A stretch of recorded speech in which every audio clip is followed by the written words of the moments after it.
ನಮಸ್ಕಾರ, ನಾನು ಸೌಮ್ಯ ಮಳಲಿ. ಲಾಕ್ಡೌನ್ ಮತ್ತೆ ಮುಂದುವರಿಯುತ್ತಾ? ಮೇ 3ಕ್ಕೆ ಅಂತ್ಯವಾಗುತ್ತಾ?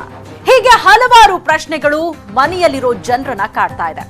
ಇದೇ ವಿಚಾರವಾಗಿ ಇವತ್ತು ಪ್ರಧಾನಿ ಮೋದಿ ದೇಶದ ಎಲ್ಲಾ ರಾಜ್ಯಗಳ ಸಿಎಂಗಳ ಜೊತೆ ಚರ್ಚೆಯನ್ನ ನಡೆಸಿದ್ದಾರೆ. ಈ ಸಭೆಯಲ್ಲಿ ಏನೆಲ್ಲ ಚರ್ಚೆ ಆಯಿತು, ಲಾಕ್ಡೌನ್ ಮುಂದುವರಿಯುತ್ತಾ, ಈ ಎಲ್ಲಾ ನಿಮ್ಮ ಪ್ರಶ್ನೆಗಳಿಗೆ ಉತ್ತರ ಇಲ್ಲಿದೆ.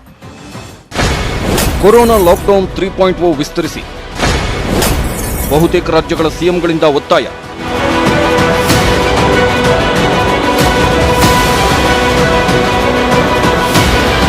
ದೇಶದಲ್ಲಿ ಕೊರೋನಾ ಪ್ರಕರಣ ದಿನೇ ದಿನೇ ಹೆಚ್ಚಾಗ್ತಾನೆ ಇದೆ. ಕೊರೋನಾ ಕಟ್ಟಿಹಾಕಲು ಭಾರತದ ಪ್ರಯತ್ನ ನಿಜಕ್ಕೂ ಶ್ಲಾಘನೀಯ. ಹಾಗಂತ ಸ್ವಲ್ಪ ಯಾಮಾರಿದ್ರೂ ಕೊರೋನಾ ದೇಶವನ್ನೇ ನುಂಗಿ ಹಾಕುವ ಹೆಮ್ಮಾರಿ ರೋಗಾಣು.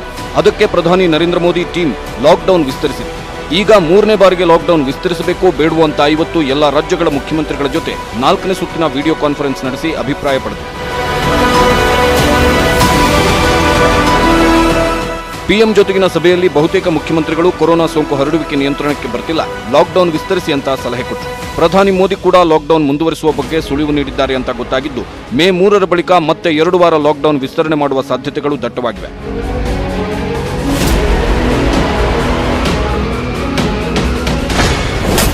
ಲಾಕ್ಡೌನ್ ವಿಸ್ತರಣೆ ನಿಜಕ್ಕೂ ಅನಿವಾರ್ಯ ಇದೆಯಾ?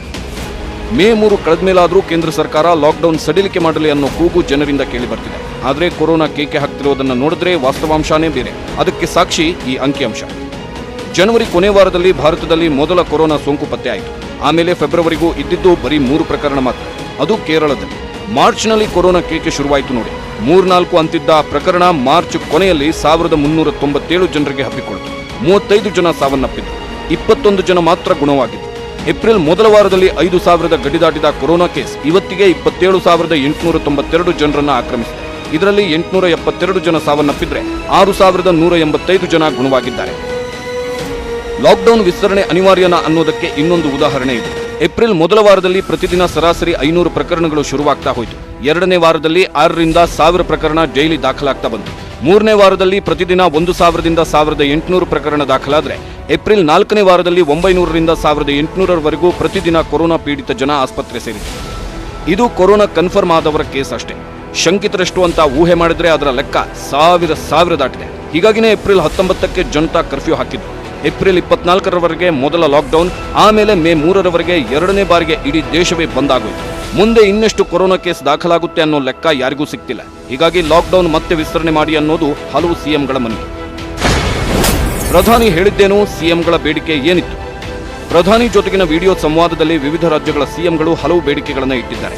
ಅವುಗಳಲ್ಲಿ ಪ್ರಮುಖವಾದವನ್ನ ನೋಡೋದಾದ್ರೆ, ಮೇ 3ರ ಬಳಿಕವೂ ಲಾಕ್ಡೌನ್ ವಿಸ್ತರಿಸಿದ್ರೆ ಒಳ್ಳೆಯದು. ಇಲ್ಲಾಂದ್ರೆ red and orange zone lockdown ಮಾಡಿ, ಪಿಪಿಇ ಕಿಟ್, ಲ್ಯಾಬ್, ಆಸ್ಪತ್ರೆಗಳ ಸಂಖ್ಯೆ ಇನ್ನಷ್ಟು ಹೆಚ್ಚಳ ಮಾಡಿ, ಕೊರೋನಾ ಪರಿಸ್ಥಿತಿ ನಿರ್ವಹಣೆಗೆ ಹಣ ಬಿಡುಗಡೆ ಮಾಡಿ, ವಲಸೆ ಕಾರ್ಮಿಕರನ್ನ ಕಳಿಸಿಕೊಡಲು ವಿಶೇಷ ರೈಲು ವ್ಯವಸ್ಥೆ ಮಾಡಿ, ಸಣ್ಣ ಅತಿ ಸಣ್ಣ ಉದ್ಯಮಗಳನ್ನು ಶುರು ಮಾಡಲು ಉತ್ತೇಜನ ನೀಡಿ, ಕೋವಿಡ್ ರಿಲೀಫ್ ಫಂಡ್ ಜೊತೆಗೆ ಅನುದಾನ ಬಿಡುಗಡೆ ಮಾಡಿ ಅಂತ ವಿವಿಧ ರಾಜ್ಯಗಳ ಸಿಎಂಗಳು ಒತ್ತಾಯಿಸಿದ್ರು. ಸಿಎಂಗಳ ಜೊತೆಗಿನ ಸಂವಾದದ ವೇಳೆ ಮುಖ್ಯಮಂತ್ರಿಗಳ ಮಾತು ಆಲಿಸಿದ ಪ್ರಧಾನಿ ನರೇಂದ್ರ ಮೋದಿ ಎಲ್ಲ ರಾಜ್ಯಗಳಿಗೆ ಕೆಲ ಸಲಹೆಗಳನ್ನು ನೀಡಿದ್ದಾರೆ ಅಂತ ಗೊತ್ತಾಗಿದೆ. ಕೊರೋನಾ ಪರಿಣಾಮ ಮುಂದಿನ 3 ತಿಂಗಳಲ್ಲಿ ಗೊತ್ತಾಗುತ್ತೆ. ಸದ್ಯಕ್ಕೆ ಲಾಕ್ಡೌನ್ನಿಂದ ಸಾವಿರಾರು ಜೀವ ಉಳಿದಿವೆ. ರೆಡ್ ಝೋನ್ಗಳು ಆರೆಂಜ್, ಗ್ರೀನ್ ಝೋನ್ ಆಗಲು ಪ್ರಯತ್ನಿಸಿ. ಸಾಮಾನ್ಯ ಜನರ ಬದುಕು ಸುಧಾರಣೆ ತರುವತ್ತ ಹೆಜ್ಜೆ ಇಡಿ. ಮಾಸ್ಕ್, ಸಾಮಾಜಿಕ ಅಂತರ ನಮ್ಮೆಲ್ಲರ ಮಂತ್ರ ಆಗಬೇಕು. ಎಲ್ಲ ರಾಜ್ಯಗಳು ಆರ್ಥಿಕತೆಗೂ ಒತ್ತು ಕೊಡಬೇಕು ಅಂತ ಪ್ರಧಾನಿ ಮೋದಿ ಸಲಹೆ ನೀಡಿದ್ದಾರೆ ಎನ್ನಲಾಗಿದೆ. ಹೀಗೆ ಸುಮಾರು 2 ಗಂಟೆ 30 ನಿಮಿಷ ನಡೆದ ಮುಖ್ಯಮಂತ್ರಿಗಳ ಜೊತೆಗಿನ ಸಭೆಯಲ್ಲಿ ಹಲವು ರಾಜ್ಯಗಳ ಸಿಎಂಗಳು ತಮ್ಮ ಅಭಿಪ್ರಾಯ ತಿಳಿಸಿದ್ದಾರೆ. ಪ್ರಧಾನಿ ಮೋದಿ ಅವರು ಸಲಹೆಗಳನ್ನು ಪಡೆಯುವ ಜೊತೆಗೆ ಎಲ್ಲ ರಾಜ್ಯಗಳಿಗೂ ಕೆಲವು ಸೂಚನೆ ಕೊಟ್ಟು ಪಾಲಿಸುವಂತೆ ಮನವಿ ಮಾಡಿದ್ದಾರೆ. ಇನ್ನು 3-4 ದಿನದಲ್ಲಿ ಲಾಕ್ಡೌನ್ 3 ಘೋಷಣೆ ಆಗುತ್ತಾ, ಇಲ್ಲ ಷರತ್ತು ಹಾಕಿ ವಿನಾಯಿತಿ ಕೊಡ್ತಾರಾ ಅಥವಾ ಪೂರ್ತಿ ಸಡಿಲಿಕೆ ಮಾಡ್ತಾರಾ ಅನ್ನೋದಕ್ಕೆ ಸ್ಪಷ್ಟ ಉತ್ತರ ಸಿಗಲಿದೆ. Bureau report, news 18 Kannada. ಇನ್ನು ಇವತ್ತಿನ ಪ್ರಧಾನಿ ಜೊತೆಗಿನ ವಿಡಿಯೋ ಕಾನ್ಫರೆನ್ಸ್ ನಲ್ಲಿ ನಮ್ಮ ಮುಖ್ಯಮಂತ್ರಿ ಬಿಎಸ್ ಯಡಿಯೂರಪ್ಪ ಅವರು ಕೂಡ ಭಾಗವಹಿಸಿದ್ರು. ವಿಡಿಯೋ ಕಾನ್ಫರೆನ್ಸ್ ಮೂಲಕ ಪ್ರಧಾನಿ ಜೊತೆ ಮಾತನಾಡಿದ ಬಿಎಸ್ವೈ ಕೆಲ ಅಂಶಗಳನ್ನ ಪ್ರಸ್ತಾಪ ಮಾಡಿದ್ರು. ಅಲ್ಲದೆ ಕರ್ನಾಟಕ ರಾಜ್ಯವನ್ನ ಕೊರೋನಾ ಕೇಸ್ಗಳ ಆಧಾರದಲ್ಲಿ 4 ಝೋನ್ಗಳಾಗಿ ವಿಂಗಡಿಸಲಾಗಿದೆ. ಆ 4 ಝೋನ್ಗಳಲ್ಲಿ ಯಾವೆಲ್ಲ ಜಿಲ್ಲೆಗಳಿವೆ, ಎಲ್ಲೆಲ್ಲಿ ಲಾಕ್ಡೌನ್ ಸಡಿಲಿಕೆ ಆಗಬಹುದು, ಗ್ರೀನ್ ಝೋನ್ಗೆ ಸೇರಿದ ಜಿಲ್ಲೆ ಯಾವುದು ಅನ್ನೋದನ್ನ ತೋರಿಸ್ತೀವಿ ಈ ರಿಪೋರ್ಟ್ನಲ್ಲಿ. ಮೇ 3ರ ಬಳಿಕ ಲಾಕ್ಡೌನ್ ವಿಸ್ತರಣೆ ಆಗ್ಬೇಕಾ ಬೇಡವಾ, ವಿಸ್ತರಣೆ ಆದ್ರೆ ಯಾವುದಕ್ಕೆಲ್ಲ ವಿನಾಯಿತಿ ಕೊಡಬೇಕು ಎಂಬೆಲ್ಲ ಬಗ್ಗೆ ಪ್ರಧಾನಿ ನರೇಂದ್ರ ಮೋದಿ ಜೊತೆ ಸಿಎಂ ಬಿಎಸ್ವೈ ವಿಡಿಯೋ ಕಾನ್ಫರೆನ್ಸ್ ಮಾಡಿದ್ರು. ಈ ವೇಳೆ ಹಲವು ವಿಚಾರಗಳ ಬಗ್ಗೆ ಮಾತನಾಡಿದ್ರು. दोनों की चिंता करने का जो मार्गदर्शन किया है, हम भी उन्हीं की बराबरी करते हैं। उसका एक बहुत बड़ा प्रभाव रहा हुआ है और 2 लाख से ज्यादा लोगों की ರಾಜ್ಯದ ಜಿಲ್ಲೆಗಳನ್ನ ವಲಯವಾರು ವಿಂಗಡಿಸುತ್ತೇವೆ. ಸೋಂಕು ಹರಡದಂತೆ ಎಲ್ಲಾ ಕ್ರಮ ಕೈಗೊಂಡಿದ್ದೇವೆ. ಮುಂದೆಯೂ ಅದನ್ನ ಮುಂದುವರಿಸುತ್ತೇವೆ. ಮೇ 15ರವರೆಗೂ ಲಾಕ್ಡೌನ್ ಮುಂದುವರಿಸಬೇಕಾಗಬಹುದು. ಯಾವುದೇ ಕಾರಣಕ್ಕೂ ಮದ್ಯ ಮಾರಾಟಕ್ಕೆ ಅವಕಾಶ ಕೊಡುವುದಿಲ್ಲ. ಆದರೆ ವಲಯವಾರು ವಿನಾಯಿತಿ ಬೇಕು ಎಂದು ಕೇಳಿದ್ದಾರೆ ಯಡಿಯೂರಪ್ಪ. ರಾಜ್ಯದಲ್ಲಿ ಈಗಾಗಲೇ 4 ವಲಯಗಳ ವಿಂಗಡಣೆ ಆಗಿದೆ. 15ಕ್ಕಿಂತ ಹೆಚ್ಚು ಕೇಸ್ಗಳಿದ್ರೆ ರೆಡ್ ಝೋನ್, 6ರಿಂದ 14 ಕೇಸ್ ಇದ್ರೆ ಆರೆಂಜ್ ಝೋನ್, 1ರಿಂದ 5 ಕೇಸ್ ಇದ್ರೆ ಯೆಲ್ಲೋ ಝೋನ್, ಯಾವುದೇ ಕೇಸ್ ಇರದಿದ್ರೆ ಗ್ರೀನ್ ಝೋನ್ ಅಂತ ವಿಂಗಡಿಸಲಾಗಿದೆ. ರೆಡ್ ಝೋನ್ ನಲ್ಲಿ ಬೆಂಗಳೂರು ನಗರ, ಮೈಸೂರು, ಬೆಳಗಾವಿ, ಕಲಬುರಗಿ, ಬಾಗಲಕೋಟೆ, ವಿಜಯಪುರ ಇದೆ. ಆರೆಂಜ್ ಝೋನ್ ನಲ್ಲಿ ಮಂಡ್ಯ, ದಕ್ಷಿಣ ಕನ್ನಡ, ಬಳ್ಳಾರಿ, ಧಾರವಾಡ, ಬೀದರ್ ಇದೆ. ಯೆಲ್ಲೋ ಝೋನ್ ನಲ್ಲಿ ಗದಗ, ಉತ್ತರ ಕನ್ನಡ, ತುಮಕೂರು, ಚಿಕ್ಕಬಳ್ಳಾಪುರ, ಬೆಂಗಳೂರು ಗ್ರಾಮಾಂತರ ಜಿಲ್ಲೆಗಳಿವೆ. ಇನ್ನು ಯಾವುದೇ ಕೇಸ್ ಇಲ್ಲದೆ ಯಾದಗಿರಿ, ರಾಯಚೂರು, ಕೊಪ್ಪಳ, ಹಾವೇರಿ, ಶಿವಮೊಗ್ಗ, ಚಿಕ್ಕಮಗಳೂರು, ಹಾಸನ, ಚಾಮರಾಜನಗರ, ಕೋಲಾರ, ದಾವಣಗೆರೆ, ಚಿತ್ರದುರ್ಗ, ಉಡುಪಿ ಹಾಗೂ ಕೊಡಗು, ರಾಮನಗರ ಗ್ರೀನ್ ಝೋನ್ನಲ್ಲಿವೆ. ಹೀಗೆ ವಲಯವಾರು ವಿಂಗಡಣೆ ಮಾಡಿರೋ ಸರ್ಕಾರ ಲಾಕ್ಡೌನ್ ಸಡಿಲಿಕೆ ನಿಯಮಗಳನ್ನು ರೂಪಿಸುತ್ತಿದೆ. ಈ ಬಗ್ಗೆ ಆಯಾ ಜಿಲ್ಲಾಧಿಕಾರಿಗಳೊಂದಿಗೆ ಸಿಎಂ ಬಿಎಸ್ವೈ ವಿಡಿಯೋ ಕಾನ್ಫರೆನ್ಸ್ ಮಾಡಿದ್ರು. ಜಿಲ್ಲೆಗಳಲ್ಲಿ ಕೈಗೊಂಡ ಕ್ರಮಗಳು, ಸೋಂಕು ಹರಡುವಿಕೆ ತಡೆಯಲು ಕೈಗೊಂಡ ಕ್ರಮಗಳ ಬಗ್ಗೆ ಚರ್ಚೆ ನಡೆಸಿದ್ರು. ಲಾಕ್ಡೌನ್ ವೇಳೆ ಕೆಲವು ವಿನಾಯಿತಿ ನೀಡುವ ಬಗ್ಗೆ ಚರ್ಚೆ ನಡೆದಿದೆ.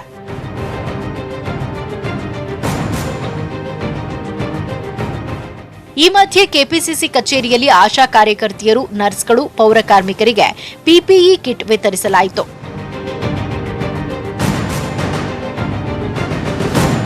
ಮೇ 3ರ ಬಳಿಕ ಹಾಟ್ಸ್ಪಾಟ್ ಹಾಗೂ ಕೆಂಪು ವಲಯ ಜಿಲ್ಲೆಗಳಲ್ಲಿ ಕಠಿಣ ಹಾಗೂ ಹಸಿರು ವಲಯ ಜಿಲ್ಲೆಗಳಲ್ಲಿ ಕೊಂಚ ರಿಲೀಫ್ ಸಿಗೋ ಲಕ್ಷಣಗಳಿವೆ. Bureau report, news 18 Kannada. ಚೀನಾದ ರ್ಯಾಪಿಡ್ ಕಿಟ್ಗಳನ್ನ ಖರೀದಿಸಬೇಡಿ. ಚೀನಾದಿಂದ ಆಮದಾಗಿರೋ ರ್ಯಾಪಿಡ್ ಟೆಸ್ಟ್ ಕಿಟ್ಗಳನ್ನ ಪರೀಕ್ಷಾ ಫಲಿತಾಂಶಗಳು ವ್ಯತ್ಯಾಸ ತೋರಿಸ್ತಾ ಇದೆ. ಆ ಕಿಟ್ಗಳನ್ನ ಬಳಸಬೇಡಿ, ವಾಪಸ್ ಕಳುಹಿಸಿ ಎಂದು ಐಸಿಎಂಆರ್ ರಾಜ್ಯ ಸರ್ಕಾರಗಳಿಗೆ ಸೂಚನೆಯನ್ನ ನೀಡಿದೆ. ಚೀನಾ ಕಂಪನಿಯ ರ್ಯಾಪಿಡ್ ಕಿಟ್ಗಳ ಬಗ್ಗೆ ರಾಜ್ಯಗಳು ಐಸಿಎಂಆರ್ಗೆ ದೂರನ್ನ ನೀಡಿದ್ವು. ದೂರಿನ ಬೆನ್ನಲ್ಲೇ ಕಿಟ್ ಪರೀಕ್ಷಿಸಿದ ಐಸಿಎಂಆರ್ ಕಿಟ್ ಖರೀದಿಸದಂತೆ ಈಗಾಗಲೇ ಖರೀದಿಸಿರೋ ಕಿಟ್ಗಳನ್ನ ವಾಪಸ್ ಕಳುಹಿಸುವಂತೆ ಸೂಚಿಸಿದೆ. ಇನ್ನು ರ್ಯಾಪಿಡ್ ಟೆಸ್ಟ್ ಕಿಟ್ ಖರೀದಿ ಹಗರಣದ ಬಗ್ಗೆ ರಾಹುಲ್ ಗಾಂಧಿ ಟ್ವೀಟ್ ಮಾಡಿ ಕ್ರಮಕ್ಕೆ ಒತ್ತಾಯಿಸಿದ್ದಾರೆ. ದೇಶ ಇಷ್ಟು ಕಷ್ಟದಲ್ಲಿರುವಾಗಲೂ ಹಗರಣ ಮಾಡಿದ್ದಾರೆ. ಲಕ್ಷಾಂತರ ಜನ ದುಃಖದಲ್ಲಿರುವಾಗಲೂ ಕೆಲವರು ಲಾಭ ಗಳಿಸ್ತಾ ಇದ್ದಾರೆ. ಇದನ್ನ ನಂಬೋದಕ್ಕೆ ಸಾಧ್ಯ ಆಗ್ತಾ ಇಲ್ಲ. ಈ ಹಗರಣ ಪ್ರತಿಯೊಬ್ಬ ಭಾರತೀಯನಿಗೂ ಮಾಡಿದ ಅವಮಾನ. ನ್ಯಾಯ ನೀಡಲು ಪಿಎಂ ಮೋದಿ ಕ್ರಮ ಕೈಗೊಳ್ಳಬೇಕು ಅಂತ ರಾಹುಲ್ ಗಾಂಧಿ ಒತ್ತಾಯಿಸಿದ್ದಾರೆ.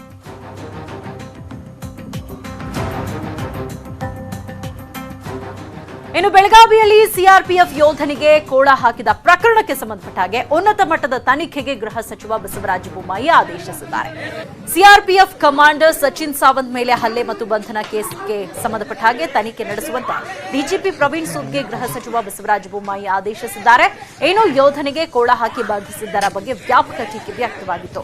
ಈ ಬಗ್ಗೆ ಸ್ಪಷ್ಟನೆ ಕೊಟ್ಟಿರೋ ಬೆಳಗಾವಿ ಎಸ್ಪಿ ಲಕ್ಷ್ಮಣ್ ನಿಂಬರಗೆ ಸಿಆರ್ಪಿಎಫ್ ಯೋಧ ಸಚಿನ್ ಸಾವಂತ್ ಕರ್ತವ್ಯ ನಿರತ ಪೇದೆ ಮೇಲೆ ಹಲ್ಲೆ ಮಾಡಿದ್ದಾನೆ ಅಂತ ತಿಳಿಸಿದ್ದಾರೆ. ಏಪ್ರಿಲ್ 23ರಂದು ಸದಲಗ ಠಾಣೆಯ ಇಬ್ಬರು ಪೇದೆಗಳು ಎಕ್ಸಂಬಾದಲ್ಲಿ ಕರ್ತವ್ಯ ನಿರ್ವಹಿಸ್ತಾ ಇದ್ದಾಗ ಸಿಆರ್ಪಿಎಫ್ ಯೋಧ ತನ್ನ 5-6 ಸ್ನೇಹಿತರ ಜೊತೆ ನಿಂತಿದ್ದ. ಮಾಸ್ಕ್ ಯಾಕೆ ಧರಿಸಿಲ್ಲ ಅಂತ ಪ್ರಶ್ನಿಸಿದಾಗ ವಾಗ್ವಾದ ಮಾಡಿ ಕಾಲರ್ ಹಿಡಿದು ಪೇದೆಯ ಹೊಟ್ಟೆಗೆ ಒದ್ದಿದ್ದಾನೆ ಅಂತ ಮಾಹಿತಿ ನೀಡಿದ್ದಾರೆ. ಅಲ್ಲದೆ ಪೊಲೀಸರ ಹೊಟ್ಟೆಗೆ ಒದ್ದಿದ್ದ ಗುರುತು ಇರುವ ಫೋಟೋ ಕೂಡ ಕೊಟ್ಟಿದ್ದಾರೆ. ಆದರೆ ತಮ್ಮ ಯೋಧನನ್ನ ಬಂಧಿಸಿರುವ ಬಗ್ಗೆ ತನಿಖೆ ನಡೆಸಬೇಕು ಅಂತ ಸಿಆರ್ಪಿಎಫ್ ಹೆಚ್ಚುವರಿ ನಿರ್ದೇಶಕರು ಕರ್ನಾಟಕ ಪೊಲೀಸ್ ಮಹಾನಿರ್ದೇಶಕರಿಗೆ ಪತ್ರ ಬರೆದು ಮನವಿಯನ್ನ ಮಾಡಿದ್ರು. ಸಿಆರ್ಪಿಎಫ್ ಅಧಿಕಾರಿಗಳ ತಂಡ ಚಿಕ್ಕೋಡಿ ಡಿವೈಎಸ್ಪಿ ಕಚೇರಿಗೆ ಭೇಟಿ ಕೊಟ್ಟು ಘಟನೆಯ ಮಾಹಿತಿಯನ್ನು ಪಡೆದಿದ್ದಾರೆ.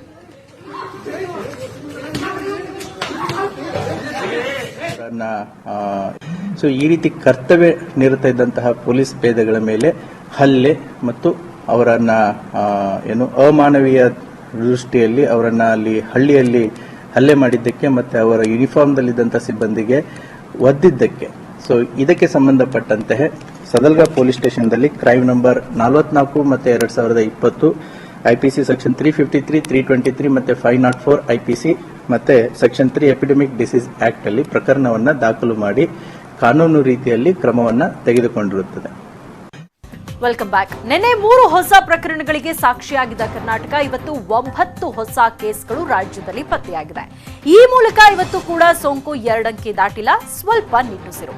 ಆದ್ರೆ ಜನ ಮಾತ್ರ ಡೋಂಟ್ ಕೇರ್ ಅಂತ ಇದ್ದು ಭಯ ಹುಟ್ಟಿಸ್ತಾ ಇಲ್ಲ.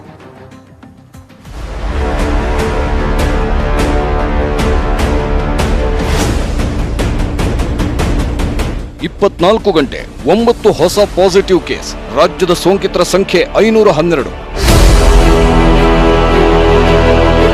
ಇವತ್ತು ಕರ್ನಾಟಕದಲ್ಲಿ ಪತ್ತೆಯಾಗಿರೋ ಸೋಂಕಿತರ ಸಂಖ್ಯೆ 9. ಈ ಮೂಲಕ ರಾಜ್ಯದಲ್ಲಿ ಸೋಂಕಿತರ ಸಂಖ್ಯೆ 512ಕ್ಕೆ ಏರಿಕೆಯಾಗಿದೆ. ಇದರಲ್ಲಿ 193 ಮಂದಿ ಗುಣಮುಖರಾಗಿ ಡಿಸ್ಚಾರ್ಜ್ ಆಗಿದ್ದಾರೆ. ಈವರೆಗೆ ರಾಜ್ಯದಲ್ಲಿ ಒಟ್ಟು 19 ಜೀವ ಬಲಿಯಾಗಿವೆ. ಇವತ್ತು ಕೇವಲ 5 ಜಿಲ್ಲೆಗಳಲ್ಲಷ್ಟೇ 9 ಮಂದಿ ಹೊಸ ಸೋಂಕಿತರು ಸಿಕ್ಕಿದ್ದಾರೆ. ಅದರಲ್ಲಿ ದಕ್ಷಿಣ ಕನ್ನಡದ 2, ವಿಜಯಪುರದಲ್ಲಿ 2, ಮಂಡ್ಯದಲ್ಲಿ 2, ಬಾಗಲಕೋಟೆಯಲ್ಲಿ 2 ಹಾಗೂ ಬೆಂಗಳೂರು ನಗರದಲ್ಲಿ ಒಂದು ಹೊಸ ಕೇಸ್ ದೃಢಪಟ್ಟಿದೆ. ಬೆಂಗಳೂರು, ಮಂಗಳೂರು, ವಿಜಯಪುರ, ಬಾಗಲಕೋಟೆ, ಮಂಡ್ಯ ಇವತ್ತಿನ ಕೊರೋನಾ ಹಾಟ್ಸ್ಪಾಟ್. ವಿಜಯಪುರದಲ್ಲಿ ಇವತ್ತು ಮತ್ತಿಬ್ಬರಲ್ಲಿ ಸೋಂಕು ದೃಢಪಟ್ಟಿದೆ. ಓರ್ವ ಸೋಂಕಿತನಿಗೆ ಜಿಲ್ಲೆಯ ಮೊದಲ ಸೋಂಕಿತ ವೃದ್ಧೆಯಿಂದ ಸೋಂಕು ಹರಡಿರೋದು. ಆದರೆ ಮತ್ತೊಬ್ಬನ ಸೋಂಕಿನ ಮೂಲ ಪತ್ತೆಯಾಗಿಲ್ಲ. ಗುಡ್ ನ್ಯೂಸ್ ಅಂದ್ರೆ ಇದೇ ವಿಜಯಪುರದಲ್ಲಿ 3 ಮಕ್ಕಳು ಸೇರಿದಂತೆ 6 ಜನ ಗುಣಮುಖರಾಗಿ ಡಿಸ್ಚಾರ್ಜ್ ಆಗಿದ್ದಾರೆ. ಇನ್ನೊಂದು ಖುಷಿಯ ವಿಚಾರ ಅಂದ್ರೆ ದೆಹಲಿ ಸಭೆಗೆ ಹೋಗಿ ಬಂದವರ ಪ್ರಾಥಮಿಕ ಸಂಪರ್ಕದಲ್ಲಿದ್ದ ಬೆಳಗಾವಿ ಜಿಲ್ಲೆಯ ಕುಡುಚಿ ಪಟ್ಟಣದ 35 ಮಂದಿ ಸೇಫ್ ಆಗಿದ್ದಾರೆ. ಮಂಡ್ಯಕ್ಕೆ ಅಂಟಿತು ಮುಂಬೈ ಸೋಂಕು. ಸಕ್ಕರೆ ನಾಡಿನ ಜನರಲ್ಲಿ ಹೆಮ್ಮಾರಿ ಭಯ. ಮಂಡ್ಯ ಜಿಲ್ಲೆ ಮಳವಳ್ಳಿ ಬಳಿಕ ಇದೀಗ ನಾಗಮಂಗಲಕ್ಕೂ ಮಹಾಮಾರಿ ಒಕ್ಕರಿಸಿದೆ. ಕೆಲಸಕ್ಕಾಗಿ ಮುಂಬೈಗೆ ಹೋಗಿ ಬಂದಿದ್ದ ನಾಗಮಂಗಲ ತಾಲೂಕಿನ ಸಾತೇನಹಳ್ಳಿ ಗ್ರಾಮದ ವ್ಯಕ್ತಿಯಲ್ಲಿ ಸೋಂಕು ದೃಢಪಟ್ಟಿದೆ. ರಾತ್ರೋರಾತ್ರಿ ಊರಿಗೆ ಬಂದ ಆರೋಗ್ಯ ಇಲಾಖೆಯವರು ಸೋಂಕಿತನ ಕುಟುಂಬದವರನ್ನ ಕ್ವಾರಂಟೈನ್ ಮಾಡೋಕೆ ಕರ್ಕೊಂಡು ಹೋಗಿದ್ದಾರೆ. ಭೀತಿಯ ವಿಷಯ ಅಂದ್ರೆ ಹೀಗೆ ಮಹಾರಾಷ್ಟ್ರದಿಂದ ಮಂಡ್ಯಕ್ಕೆ 100 ಜನರು ಚೆಕ್ ಪೋಸ್ಟ್ ನಲ್ಲಿ ಕಣ್ತಪ್ಪಿಸಿ ಬಂದಿದ್ದಾರೆ. ಅವರಲ್ಲಿ ಕೆಆರ್ಪೇಟೆ, ನಾಗಮಂಗಲದಲ್ಲೇ ಹೆಚ್ಚು ಜನರಿದ್ದು ಈ 2 ತಾಲೂಕುಗಳಲ್ಲಿ ಕೊರೋನಾ ಭಯ ಆವರಿಸಿದೆ. ಇದೇ ಭಯದಲ್ಲಿರೋ ಮಂಡ್ಯ ಜಿಲ್ಲೆಯ ಮದ್ದೂರು ಪುರಸಭೆಯ ಸದಸ್ಯರು ಪುರಸಭೆಯ ಮುಖ್ಯಾಧಿಕಾರಿಯನ್ನೇ ಕ್ವಾರಂಟೈನ್ ಮಾಡೋಕೆ ಡಿಮಾಂಡ್ ಮಾಡುತ್ತಿದ್ದಾರೆ. ಮದ್ದೂರು ಪುರಸಭೆಯ ಮುಖ್ಯಾಧಿಕಾರಿ ಮುರುಗೇಶ್ ಮೈಸೂರಿನವರು ದಿನ ಮೈಸೂರಿಗೆ ಹೋಗಿ ಬರ್ತಾರೆ. ಮೈಸೂರು ಕೊರೋನಾ ರೆಡ್ ಝೋನ್ ನಲ್ಲಿರೋದ್ರಿಂದ ಮುಖ್ಯಾಧಿಕಾರಿಯನ್ನ ಕ್ವಾರಂಟೈನ್ ಮಾಡಬೇಕು ಅಂತ ಮದ್ದೂರು ಪುರಸಭೆಯ ಸದಸ್ಯರು ತಹಶೀಲ್ದಾರ್ಗೆ ಮನವಿ ಮಾಡಿದ್ದಾರೆ. ಆಸ್ಪತ್ರೆಯಿಂದಲೇ ಹರಡಿತು ಕೊರೋನಾ.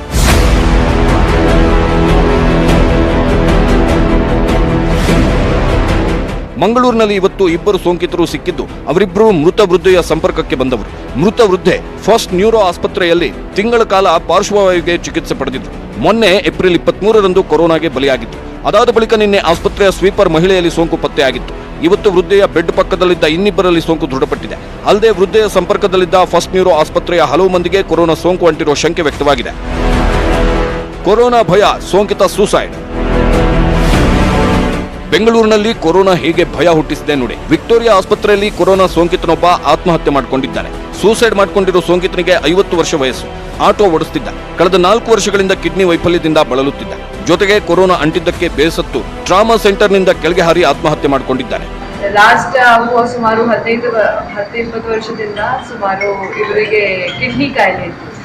ಸಾಕಷ್ಟು ವರ್ಷ ಟೈಮ್ ಮುಂಚೆಯಿಂದ ಅವರದ್ದು ಡಯಾಲಿಸಿಸ್ ನಡೀತಾ ಇತ್ತು. ಒಂದು ರುಟೀನ್ ಡಯಾಲಿಸಿಸ್ ಟೈಮ್ ಅಲ್ಲಿ ಅವರದ್ದು ಕೋವಿಡ್ ಟೆಸ್ಟಿಂಗ್ ಆಗಿದೆ. ಅಂಡ್ ಆ ಕೋವಿಡ್ ಟೆಸ್ಟಿಂಗ್ ಪಾಸಿಟಿವ್ ಬಂದಿತ್ತು. 4 ದಿನ 1 positive. Mysuru safe. Red zone ನಲ್ಲಿ ಜನರಿಂದ ಡೋಂಟ್ ಕೇರ್. ಕೊರೋನಾ ಅಟ್ಟಹಾಸ ಮಾಡಿದ್ದ ಮೈಸೂರು ಈಗ ನಿರಾಳ. ಕಳೆದ 4 ದಿನಗಳಲ್ಲಿ ಮೈಸೂರಿನಲ್ಲಿ ಪತ್ತೆಯಾಗಿರುವುದು ಕೇವಲ ಒಂದೇ ಒಂದು ಪಾಸಿಟಿವ್ ಕೇಸ್. ಅಲ್ಲದೆ ಇವತ್ತು 5 ಸೋಂಕಿತರು ಸಂಪೂರ್ಣ ಗುಣಮುಖರಾಗಿ ಡಿಸ್ಚಾರ್ಜ್ ಕೂಡ ಆಗಿದ್ದಾರೆ. ಇದೇ ಖುಷಿಯೋ ಏನೋ, ಇವತ್ತು ಮೈಸೂರಿನ ವಸ್ತು ಪ್ರದರ್ಶನದ ಮಾರುಕಟ್ಟೆಯಲ್ಲಿ ಜನರು ಸಾಮಾಜಿಕ ಅಂತರ ಕಾಪಾಡಿಕೊಳ್ಳದೆ ಗುಂಪು ಗುಂಪಾಗಿ ತರಕಾರಿ ಖರೀದಿಗೆ ಮುಗಿಬಿದ್ರು. ಈ ವೇಳೆ ಪೊಲೀಸರು ವ್ಯಾಪಾರವನ್ನೇ ನಿಲ್ಲಿಸಿಬಿಟ್ರು. ರಾಜ್ಯದ ಎಲ್ಲಾ ಭಾಗಗಳಲ್ಲೂ ಜನ ಬುದ್ಧಿ ಕಲಿತಾನೇ ಇಲ್ಲ.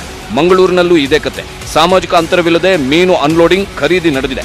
2,000ಕ್ಕೂ ಅಧಿಕ ಮಂದಿ ಮೀನು ಅನ್ಲೋಡಿಂಗ್ ಖರೀದಿಯಲ್ಲಿ ಭಾಗಿಯಾಗಿದ್ದರು. ಆನೇಕಲ್ ಪಟ್ಟಣದಲ್ಲಿ ಉಚಿತ ತರಕಾರಿಗೆ ಸಾಮಾಜಿಕ ಅಂತರ ಮರೆತು ಜನ ಮುಗಿಬಿದ್ರೆ, ದಾವಣಗೆರೆ ಜಿಲ್ಲೆಯ ಜಗಳೂರು ಪಟ್ಟಣದಲ್ಲಿ ಆಹಾರ ಕಿಟ್ ಪಡೆಯಲು ಜನ ಗುಂಪು ಸೇರಿದ್ರು. ಇನ್ನು ಲಾಕ್ಡೌನ್ ಸ್ವಲ್ಪ ಸಡಿಲ ಮಾಡಿದ್ದಕ್ಕೆ ಹಾಸನದ ಪ್ರಮುಖ ರಸ್ತೆಗಳಲ್ಲಿ ಟ್ರಾಫಿಕ್ ಜಾಮ್ ಉಂಟಾಗಿತ್ತು. ಇತ್ತ ಬೆಂಗಳೂರಿನ ಯಲಹಂಕ ಬಳಿಯ ಬೈರಾಪುರ ಗ್ರಾಮದ ಮಸೀದಿಗೆ 3 ಮೌಲ್ವಿಗಳು ಬಂದಿರೋದು ವಿವಾದ ಎಬ್ಬಿಸಿದೆ. ಲಾಕ್ಡೌನ್ ನಡುವೆ ಲಗೇಜ್ ಸಮೇತ ಮೌಲ್ವಿಗಳು ಧರ್ಮ ಪ್ರಚಾರಕ್ಕೆ ಬಂದಿದ್ದಾರೆ. ಈ ವೇಳೆ ಗ್ರಾಮಸ್ಥರು ತಡೆದಾಗ ಬಿಗುವಿನ ವಾತಾವರಣ ಉಂಟಾಗಿತ್ತು. ಜನರ ಕತೆ ಬಿಡಿ, ಜನಪ್ರತಿನಿಧಿಗಳು ಕೂಡ ಕೊರೋನಾ ಅಲರ್ಟ್ ಆಗಿಲ್ಲ. ಯಥಾ ರಾಜ ತಥಾ ಪ್ರಜಾ ಅಂದಂಗೆ ನಮ್ಮ ನಾಯಕರನ್ನೇ ನೋಡಿ ಈ ಜನ ಫಾಲೋ ಮಾಡುತ್ತಿದ್ದಾರೆ ಅನ್ಸುತ್ತೆ. ಕೋಲಾರ ಜಿಲ್ಲಾ ಪಂಚಾಯಿತಿ ಸಭಾಂಗಣದಲ್ಲಿ ಸಚಿವ ಕೆಎಸ್ ಈಶ್ವರಪ್ಪ ನೇತೃತ್ವದಲ್ಲಿ ನಡೆದ ಸಭೆಯಲ್ಲಿ ಸಾಮಾಜಿಕ ಅಂತರವೇ ಇರಲಿಲ್ಲ. ಜಿಲ್ಲಾಧಿಕಾರಿ ಸತ್ಯಭಾಮ ಒಬ್ಬರೇ ಅಂತರ ಕಾಯ್ದುಕೊಳ್ಳಲು ಹಿಂದೆ ಸರಿದು ಕುಳಿತಿದ್ರು. ಅತ್ತ ರಾಯಚೂರಿನ ಬೆಳೆಹಾನಿ ಪ್ರದೇಶಕ್ಕೆ ಭೇಟಿ ಕೊಟ್ಟಿದ್ದ ಡಿಸಿಎಂ ಲಕ್ಷ್ಮಣ ಸವದಿ ಕೂಡ ಸಾಮಾಜಿಕ ಅಂತರ ಮರೆತು 100 ಜನರೊಂದಿಗೆ ಗುಂಪುಗೂಡಿದ್ರು. ಅಸಹ್ಯ ಅಂದ್ರೆ ಆಹಾರ ಕಿಟ್ ವಿತರಣೆ ವಿಷಯವಾಗಿ ಹೊನ್ನಾಳಿಯ ಹಾಲಿ ಶಾಸಕ ರೇಣುಕಾಚಾರ್ಯ ಹಾಗೂ ಕಾಂಗ್ರೆಸ್ನ ಮಾಜಿ ಶಾಸಕ ಶಾಂತನಗೌಡ ಕಿತ್ತಾಡಿಕೊಂಡಿದ್ದಾರೆ. ಡೈಲಿ 10,000 ಫುಡ್ ಕಿಟ್ ಕೊಡ್ತಿದ್ದೀನಿ ಅಂತ ರೇಣುಕಾಚಾರ್ಯ ಹೇಳಿದ್ರು. ಆದ್ರೆ ಇದು ಸುಳ್ಳು, ದಾಖಲೆ ತೋರಿಸಲಿ ಅಂತ ಮಾಜಿ ಶಾಸಕ ಶಾಂತನಗೌಡರು ತಹಶೀಲ್ದಾರ್ ಕಚೇರಿಯಲ್ಲಿ ಕೂತು ಪಟ್ಟು ಹಿಡಿದಿದ್ರು. ಈ ವೇಳೆ ದೂರವಾಣಿ ಮೂಲಕ ಇಬ್ಬರು ಕಿತ್ತಾಡಿಕೊಂಡಿದ್ದಾರೆ.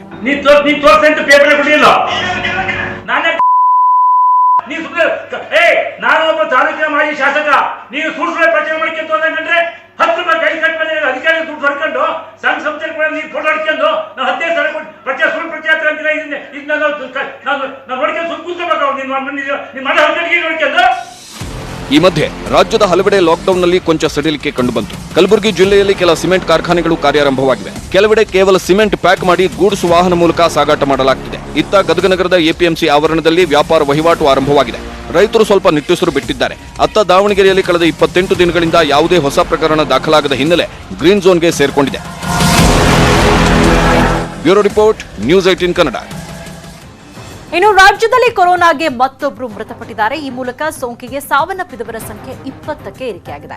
ಕಲಬುರಗಿಯ ಆಳಂದ ಮೂಲದ 57 ವರ್ಷದ ವ್ಯಕ್ತಿ ಮೃತರು. ಈ ಬಗ್ಗೆ ವೈದ್ಯಕೀಯ ಶಿಕ್ಷಣ ಸಚಿವ ಡಾಕ್ಟರ್ ಕೆ ಸುಧಾಕರ್ ಟ್ವೀಟ್ ಮಾಡಿ ಸ್ಪಷ್ಟಪಡಿಸಿದ್ದಾರೆ. ಮಹಾರಾಷ್ಟ್ರದ ಸೋಲಾಪುರದಿಂದ ವಾಪಸ್ಸಾಗಿದ್ದ ವ್ಯಕ್ತಿ ತೀವ್ರ ಉಸಿರಾಟದ ತೊಂದರೆಯಿಂದ ಬಳಲ್ತಾ ಇದ್ರು. ಏಪ್ರಿಲ್ 22ರಂದು ಇಎಸ್ಐ ಆಸ್ಪತ್ರೆಗೆ ದಾಖಲಿಸಲಾಗಿತ್ತು. ಇವತ್ತು ಚಿಕಿತ್ಸೆ ಫಲಿಸದೆ ಸಾವನ್ನಪ್ಪಿದ್ದಾರೆ. ಈ ಮೂಲಕ ಕಲಬುರಗಿ ಜಿಲ್ಲೆಯಲ್ಲಿ ಸಾವಿನ ಸಂಖ್ಯೆ 5ಕ್ಕೆ ಏರಿಕೆಯಾಗಿದೆ. ಇನ್ನು ಈತನಿಂದ ಆತನ ತಾಯಿ 65 ವರ್ಷದ ಪೇಷಂಟ್ ನಂಬರ್ 502ಕ್ಕೂ ಸೋಂಕು ತಗುಲಿತ್ತು. ಇನ್ನು ಸಂಜೆ ವೇಳೆಗೆ ಕಲಬುರಗಿಯಲ್ಲಿ 6 ಕೊರೋನಾ ಪಾಸಿಟಿವ್ ಕೇಸ್ ಪತ್ತೆಯಾಗಿದೆ. ಈ ಮೂಲಕ ಜಿಲ್ಲೆಯಲ್ಲಿ ಸೋಂಕಿತರ ಸಂಖ್ಯೆ 44ಕ್ಕೆ ಏರಿಕೆಯಾಗಿದೆ. Welcome back. ಭಾರತದಲ್ಲಿ ಕೊರೋನಾ ವೈರಸ್ ಅಟ್ಟಹಾಸ ಮುಂದುವರೆದಿದೆ. ಇವರಿಗೆ 28,380 ಜನರಿಗೆ ಕೊರೋನಾ ಪಾಸಿಟಿವ್ ಕಂಡುಬಂದಿದೆ. ಕೊರೋನಾ ವೈರಸ್ನಿಂದ 886 ಜನ ಅಸುನೀಗಿದ್ದಾರೆ. ಇವರಿಗೆ ದೇಶದಲ್ಲಿ 6,361 ಮಂದಿ ಕೊರೋನಾದಿಂದ ಗುಣಮುಖರಾಗಿದ್ದಾರೆ. ಮಹಾರಾಷ್ಟ್ರ ಕೊರೋನಾ ಹೊಡೆತಕ್ಕೆ ತತ್ತರಿಸಿದೆ. ಮಹಾರಾಷ್ಟ್ರದಲ್ಲಂತೂ ಕೊರೋನಾ ವೈರಸ್ ರೌದ್ರ ನರ್ತನ ಮೆರಿತಾ ಇದೆ. ಅಲ್ಲಿ ಸೋಂಕಿನ ಸಂಖ್ಯೆ 8,000 ಗಡಿ ದಾಟಿದೆ.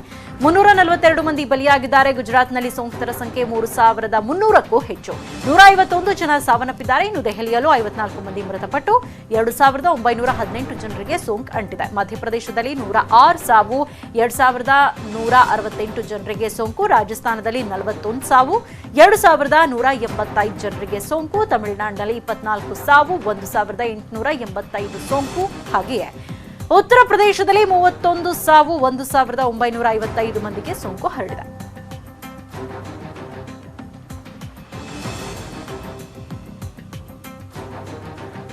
ಇನ್ನು ವಿಶ್ವದಾದ್ಯಂತ ರಣರಕ್ಕಸ ವೈರಸ್ ಕೊರೋನಾ ರೌದ್ರ ನರ್ತನ ನಿಲ್ಲೋ ಲಕ್ಷಣ ಕಾಣಿಸ್ತಾ ಇಲ್ಲ. ವಿಶ್ವದಾದ್ಯಂತ ಹೆಮ್ಮಾರಿಗೆ ಸಾವನ್ನಪ್ಪಿದವರ ಸಂಖ್ಯೆ 2,08,000 ಗಡಿ ತಲುಪಿದೆ. 30,20,000ಕ್ಕೂ ಹೆಚ್ಚು ಮಂದಿಯಲ್ಲಿ ಕೊರೋನಾ ವೈರಸ್ ಸೋಂಕು ಕಾಣಿಸಿಕೊಂಡಿದೆ.